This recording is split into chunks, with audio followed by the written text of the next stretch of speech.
We live in the Twilight world, and let's talk about a little bit of illusion warfare that happened in Manchester.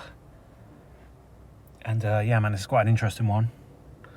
Probably if you live outside of the UK, you probably haven't heard about it. I only heard about it because my good friend Rambo from Realise Radio, you know, he's at Seek the Truth 101 over on Twitter. He lives near Manchester or around Manchester, and he saw this firsthand, and he alerted me about it in the morning, right? He's basically letting me know about a little bit of illusion warfare going on up there in the Manchester area. Now, allegedly what has happened is a Scandinavian flight apparently lost contact with the ground or whatever. It lost communication. It wasn't responding and whatever. So the QRA system, the quick reaction alert system, allegedly sent up an RAF Typhoon to go and intercept it or guide it down or whatever, right? But and you know, on paper that sounds quite reasonable, but from when I had a little investigation into this, right?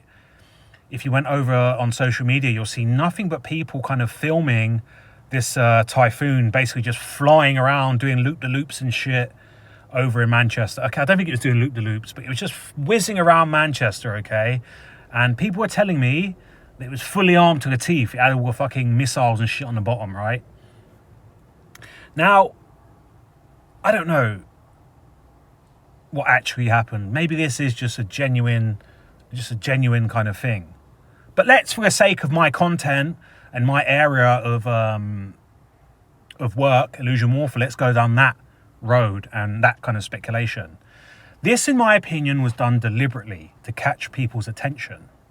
You know, you read any article right now. If you went into Google right now and put in Typhoon, Eurofighter, stories will come up about what happened yesterday in Manchester.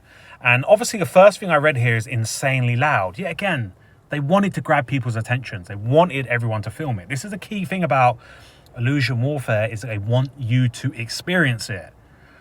So having a Eurofighter, a Typhoon, flying ultra low around a populated city like Manchester, I don't know exactly the numbers of the population, but I think Manchester is Britain's third biggest city, I think. I'm not too sure.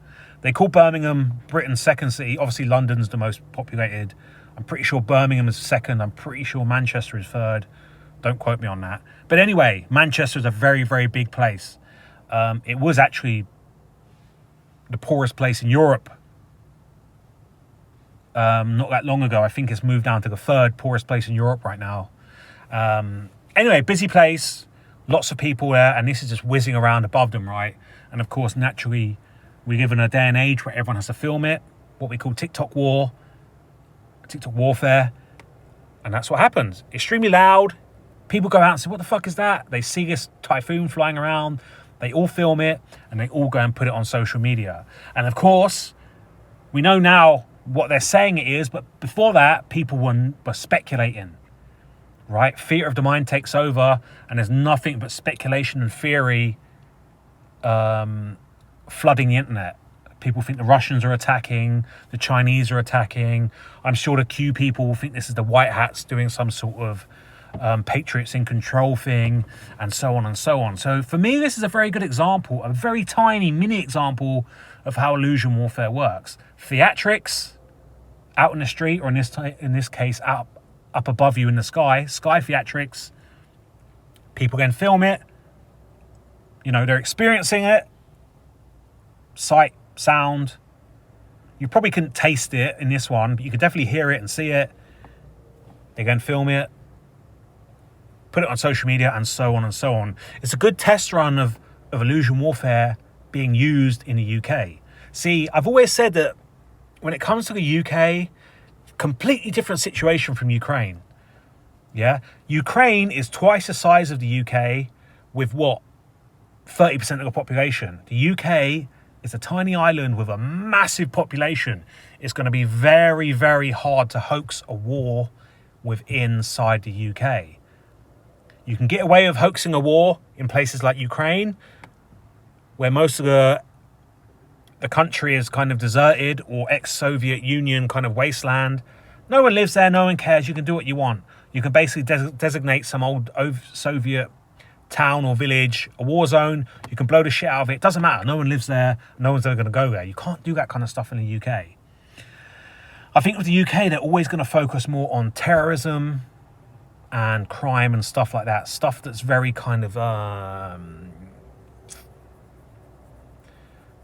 within the shadows, within, you know, for example, we had the IRA bombings, Islamic terrorism and so on. That's more the kind of stuff you're going to get away with in the UK. You know, this idea of, this fiction of tanks battling out and trench warfare. It's never going to happen in the UK. But terrorists taking over a plane, terrorists allegedly putting bombs in public places like train stations and so on, that is going to be the type of illusion warfare that will be used on the UK. So yeah, man, for me, this Eurofighter buzzing around, grabbing people's attentions, was them doing a test run just to make sure that most of the British public will get out their TikTok cameras and film it all and just go wild with speculation, okay? We live in a twilight world. There are no friends at dusk.